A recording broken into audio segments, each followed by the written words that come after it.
Hello students, today we will discuss about role of technology. हमने last lectures में पढ़ा कि किस तरह से इकोनॉमी शेप ले रही थी। जब इकोनॉमी ने शेप ले लिया, लेकिन कहीं ना कहीं हमने जो फैक्टर्स पढ़े कि माइग्रेशन हो रहा था लोगों का, कैपिटल का फ्लो हो रहा था, ट्रेड का फ्लो हो रहा था, लेबर का फ्लो हो रहा था, इन सारी चीज़ों के बीच में बिहाइंड द कर्टन अगर देखा जाए, टेक्नोलॉजी एक ऐसा लिंक का काम कर रही थी जिसने चीज़ों को जोड़ के रखा था। कैसे जोड़ के रखा था कि जितनी भी हम कहते हैं कि इकोनॉमिक डेवलपमेंट हो रहा है, जो ग्लोबल वर्ल्ड बन रहा था, वहाँ पे टेक्नोलॉजी ने एक एफिशिएंट बहुत इम्पॉर्टेंट रोल प्ले करा। जैसे जैसे इन्वेंशंस होते चले गए, इन्वेंशंस ट्रांसफॉर्म द वर्ल्ड। आज जो हम वर्ल्ड देखते हैं, जो इकोनॉमिक डेवलपमेंट हो पाया है, उसमें कहीं ना कहीं टेक्नोलॉजी का बहुत इम्पॉर्टेंट रोल रहा था। जितने भी टेक्नोलॉजिकल एडवांसेस होते हैं, टेक्नोलॉजी में एडवांसमेंट आते चले जा रहे हैं, अच्छी अच्छी टेक्नोलॉजीज आती चली जा रही हैं, तो ये सब किसका रिजल्ट है? इसके पीछे कुछ चीज़ें काम कर रही हैं। कुछ चीज़ें क्या हैं? सोशल बैकग्राउंड हो सकता है, वहाँ का पॉलिटिकल बैकग्राउंड हो सकता है, वहाँ के इकोनॉमिक फैक्टर्स जो हैं वो हो सकते हैं। अब सोशल मतलब वहाँ सामाजिक स्थिति क्या है, वहाँ का पॉलिटिकल स्ट्रक्चर कैसा है, तो ये सारे फैक्टर्स काम कर रहे होते हैं और उस हिसाब से टेक्नोलॉजी का एडवांसमेंट हमें देखने को मिलता है। एग्जाम्पल, जैसे जैसे कॉलोनाइजेशन बढ़ता चला गया। कॉलोनाइजेशन क्या है? जैसे ब्रिटिशर्स ने इंडिया को कॉलोनी बना लिया था, तो जैसे जैसे कॉलोनाइजेशन बढ़ते चला गया, तो इसके चलते इन्वेस्टमेंट और इम्प्रूवमेंट देखने को मिला ट्रांसपोर्टेशन में। ब्रिटिशर्स ने जितना भी इन्वेस्ट किया है, जो भी इम्प्रूवमेंट किया है, तो वहाँ पर टेक्नोलॉजी का कहीं ना कहीं इंपॉर्टेंट रोल रहा है। लेकिन उन्होंने टेक्नोलॉजी क्यों इम्प्लाई करी हमारी कंट्री में? क्योंकि वो चाहते थे अपने खुद के पर्सनल मोटिव को सेटिस्फाई करने के लिए। तो उनका सोशल ऑब्जेक्टिव क्या था कि आप जितना लूट सकते हो लूटो इंडिया से। पॉलिटिकली वो हमारे ऊपर रूल कर रहे थे। एक तरह से देखा जाए, उनकी रिस्पॉन्सिबिलिटी भी थी कि वो डेवलपमेंट करे। तो टेक्नोलॉजिकल एडवांसेस अगर देखने को मिल रहे हैं, तो वो ऐसे नहीं है कि आपने अपने आप ही ग्रो हो रहा है, उसके पीछे कारण रहते हैं हमेशा। तो जब ब्रिटिशर्स ने इन्वेस्टमेंट किया, तो उसके चलते क्या हुआ कि रेलवेज बहुत तेजी से बढ़ते चले गए। वैगन्स जो थे, जो ट्रांसपोर्टेशन के लिए लगाए जाते थे, वो हल्के हो गए, और ताकि उसमें ज्यादा गुड्स को जो है भरा जा सके। शिप्स बहुत बड़ी बड़ी हो गई, तो एक साथ बहुत सारे जो सामान है यहाँ से वो लूट के ले जा सके।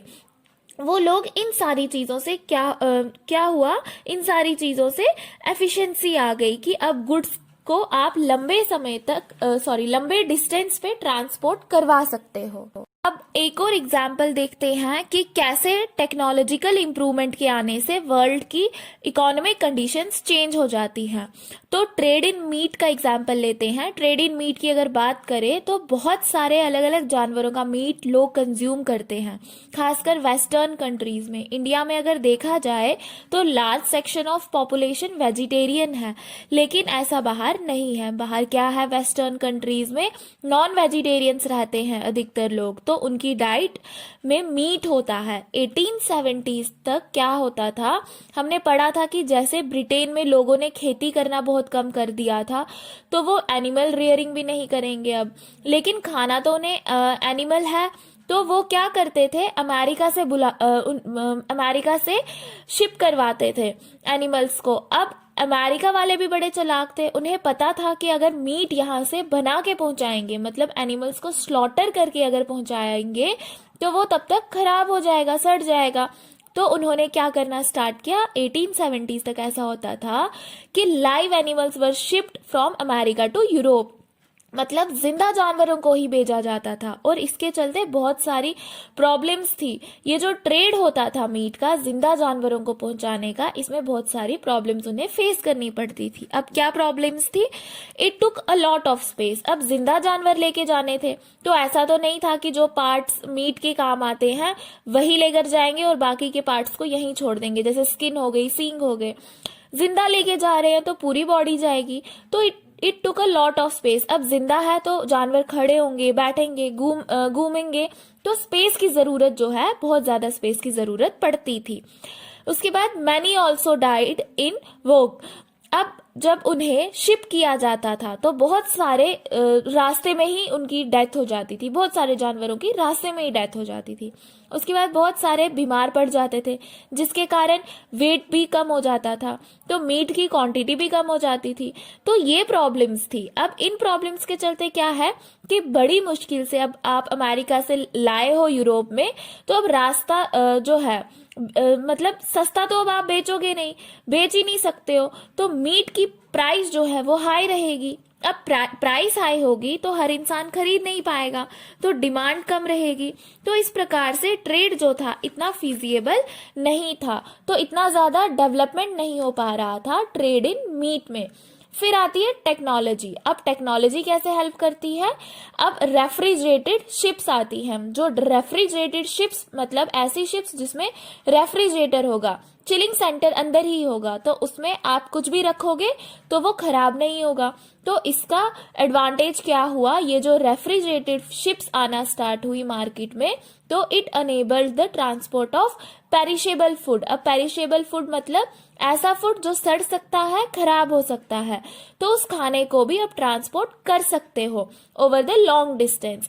अब एनिमल्स को स्लॉटर करके बेचा जाता था, मीट बना के बेचा जाता था ओरिजिन पॉइंट से फ्रोजन फॉर्म में। तो जो ट्रेड पहले बहुत डिफिकल्ट लगता था, अब वो बहुत आसान हो गया।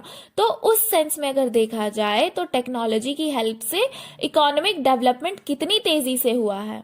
अब जब शिपिंग प्राइस रिड्यूस हुआ तो मीट का प्राइस भी रिड्यूस हुआ, तो अब लोग आसानी से खरीद सकते थे। अब जो गरीब थे, जो यूरोप में गरीब थे, अब वो बहुत सारी चीजें, प्रोडक्ट्स जो है ले सकते थे अपनी डाइट में। पहले वो सिर्फ ब्रेड पोटैटोज पे डिपेंड रहते थे, लेकिन अब वो मीट भी खाना स्टार्ट कर देंगे क्योंकि सस्ता हो गया है।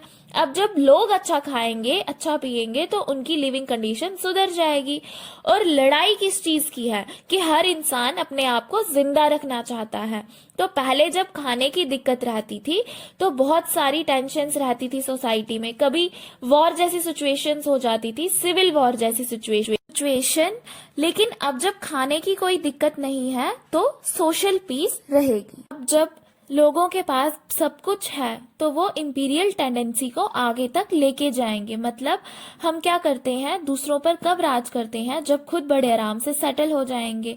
तो यूरोप में सब कुछ नॉर्मल चल रहा था, सबको खाने को मिल रहा था, सब कुछ बेहतर था, तो उन्होंने सोचा चलो दूसरी कॉलोनी पर जो है राज करेंगे। तो ये सारी चीजें थी।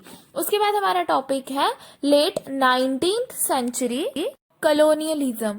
जो 19th सेंचुरी में धीरे धीरे इकोनॉमिक डेवलपमेंट होते जा रहे थे, तो उस समय एक और फैक्टर बहुत ज्यादा डोमिनेट कर रहा था और जिसने कहीं ना कहीं वर्ल्ड इकोनॉमी को शेप देने में बहुत इंपॉर्टेंट रोल प्ले करा था। और वो फैक्टर क्या था? कौन सा फैक्टर था? वो फैक्टर था कॉलोनियलिज्म का। कॉलोनियलिज्म होता क्या है? जब एक कंट्री दूसरी कंट्री के ऊपर डोमिनेट करती है to extract its natural resources, वहां के सोशल और कल्चरल स्फेयर पे इंटरफेयर करती है, वहां की इकोनॉमी में इंटरफेयर करती है, तो वो होता है कॉलोनियलिज्म की आइडियोलॉजी। जैसे हम पढ़ते आए हैं कि India was the colony of Britishers. Colony किस सेंस में बोला जा रहा है यहाँ पे कि हम ब्रिटिशर्स के अंडर थे, हम उनके लिए एक तरह से रॉ मटेरियल का सोर्स बन गए थे, तो वो हमारे यहाँ से सारा रॉ मटेरियल एक्सट्रैक्ट करते थे, अपनी कंट्री में ले जाया करते थे।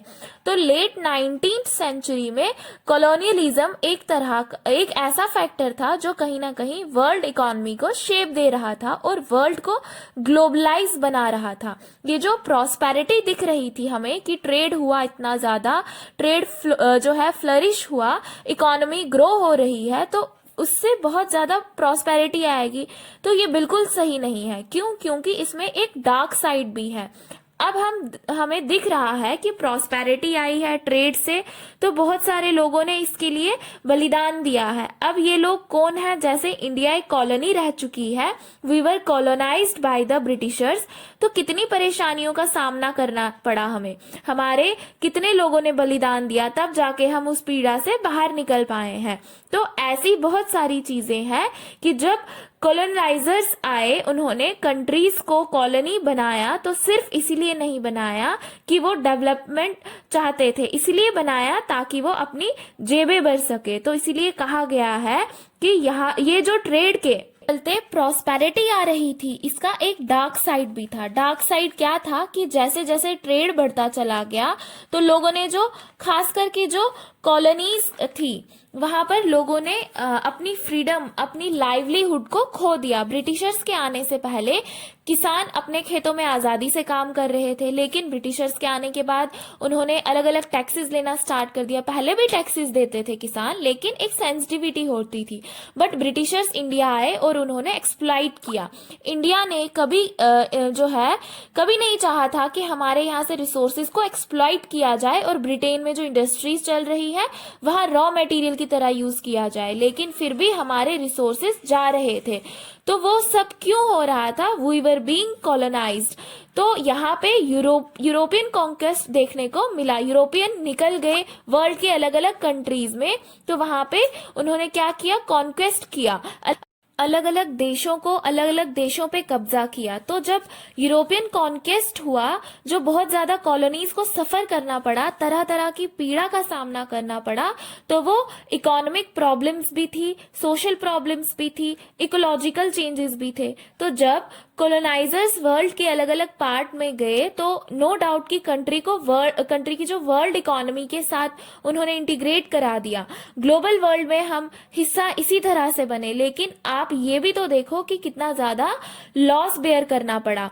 अब ये जो इंटीग्रेशन हुआ था, इस इंटीग्रेशन का एक एग्जाम्पल अफ्रीकन मैप की हेल्प से देखते हैं। अफ्रीका का मैप अगर आप देखोगे तो आपको ऐसा लगेगा कि किसी ने स्केल से लाइंस ड्रॉ करी है और अफ्रीका को डिवाइड कर दिया है अलग अलग कंट्री में। इजिप्ट का देख लो, नॉर्दर्न पार्ट के में ऊपर देख लीजिए, या फिर नीचे साउथ अफ्रीका के ऊपर भी एक लाइन बनी हुई है। तो सिस्टमेटिकली लाइंस कैसे बन सकती हैं? किसी कंट्री के बॉर्डर एकदम लाइन से कैसे जो है उस पर लाइंस बनी हो सकती हैं? तो वो लाइंस इसीलिए बनी है क्योंकि जो वो बॉर्डर्स हैं उसे उस मैप को जो है बैठ के ड्रॉ किया गया था। मतलब जितने भी यूरोपियन पावर्स थी, इनके बीच अफ्रीका में लड़ाई चल रही थी। क्यों? क्योंकि अफ्रीका में इन्होंने कॉलोनीज बना ली। अब कॉलोनीज बनाई तो ये लड़ते थे आपस में कि हम इतनी जगह रखेंगे, हम उतनी जगह रखेंगे। तो इस लड़ाई को सुलझाने के लिए सारे यूरोपियंस ने, जितनी भी यूरोपियन पावर्स थी, उन्होंने एक मीटिंग करी। They meet in Berlin. 1885 में इन्होंने बर्लिन में एक मीटिंग की। बर्लिन जो है वो जर्मनी में है, और they divided Africa between them, और अफ्रीका को इन्होंने अपने बीच में बांट दिया कि ठीक है, बॉर्डर बना दिए, इससे इधर हमारा हिस्सा होगा और इससे उधर तुम्हारा, इतना ब्रिटिशर्स का रहेगा और इतना फ्रेंच का रहेगा। तो इसी का ये रीजन है कि अफ्रीका का जो मैप है, हम देखते हैं कि सिस्टमेटिकली लाइंस जो है उसमें ड्रॉ की हुई है एकदम। यहाँ आप फिगर में भी देख सकते हो। अगर आप अपनी टेक्स्ट बुक्स देखोगे तो वहां पे भी ये मैप जो है वो आपको देखने को मिलेगा। अब कॉलोनियल पावर्स भी कौन कौन थी, मतलब कौन कौन थे जिन्होंने इस तरह से कब्जा करना स्टार्ट किया था? तो जिसके पास पहले से पावर होगा वो आगे और पावरफुल बन के आएगा। तो कॉलोनियल पावर्स कौन थी? वो सारी कंट्रीज जिन्हें बहुत ज्यादा एडवांटेज मिल रहा था। किस चीज का? ये ग्लोबल वर्ल्ड जो हमारा बन रहा था, तो वर्ल्ड इकोनॉमी शेप ले रही थी, उससे जिन्हें फायदा मिलेगा वो और एक्सप्लॉइट करने की कोशिश करेंगे। तो ब्रिटेन, फ्रांस, ये ग्रो हो रही थी कंट्रीज, इन्होंने क्या करा? सबसे ज्यादा अपने अंडर में टेरिटरीज रख ली। तो कॉलोनीज अगर वर्ल्ड में अगर सबसे ज्यादा किसी कंट्री ने जो है कंट्री की कॉलोनीज थी जिसने कब्जा किया था, तो वो ब्रिटेन और फ्रांस की थी। फिर बेल्जियम और जर्मनी ने भी ये करना स्टार्ट कर दिया, उन्होंने भी जगह जगह जाके अपनी कॉलोनीज बनाना स्टार्ट कर दिया।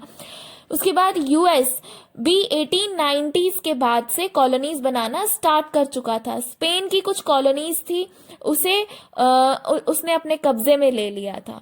कॉलोनियल पावर्स जो हैं, जिन्होंने बहुत ज्यादा डिस्ट्रक्शन किया कॉलोनीज में, बहुत ज्यादा डिस्ट्रक्शन इम्पैक्ट क्रिएट किया कॉलोनीज में, जिसे हम एग्जाम्पल के थ्रू समझेंगे नेक्स्ट लेक्चर में। वो एग्जाम्पल क्या है? रिंडरप्रस्ट।